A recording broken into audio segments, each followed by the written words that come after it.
ناعیانم را فلک از من گرفت،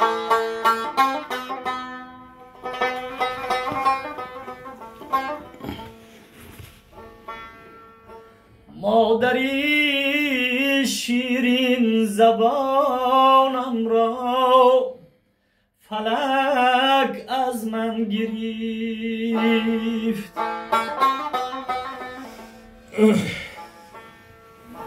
مرگی مادر ریشه ریشه زندگی را خوش کرد، ته درختی نوجوانم را فلک از من گرفت.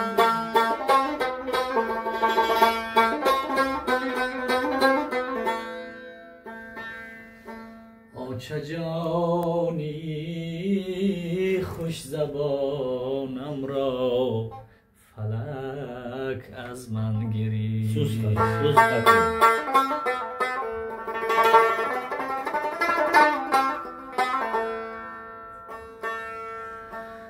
در زمستانی خیالم برف تنهایی رسید،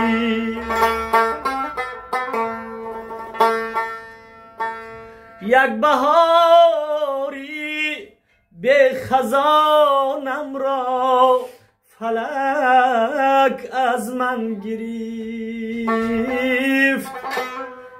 چه جانی مهربانم را فلک از من گرفت.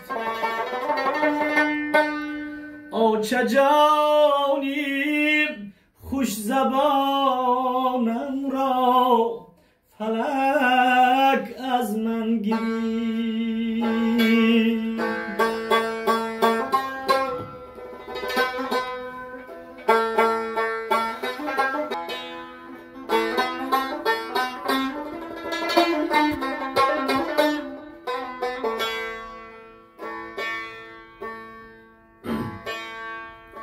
شاه بودم در کنارت، مادری پر حسرتم،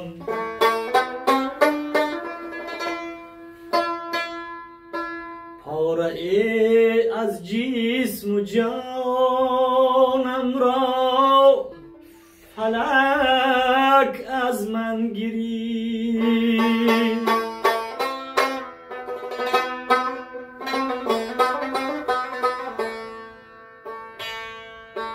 بعدی مادر پای دیواری مکانم پاره شد،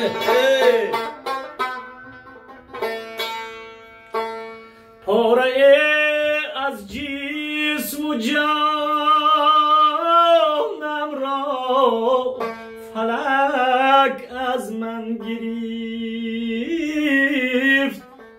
یک بهاری به خزانم را فلک از من گرفت.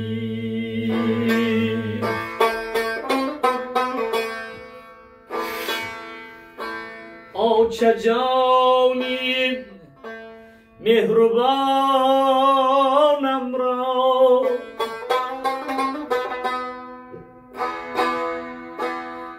چه جانی خوش زبانم را فلک از من گرفت.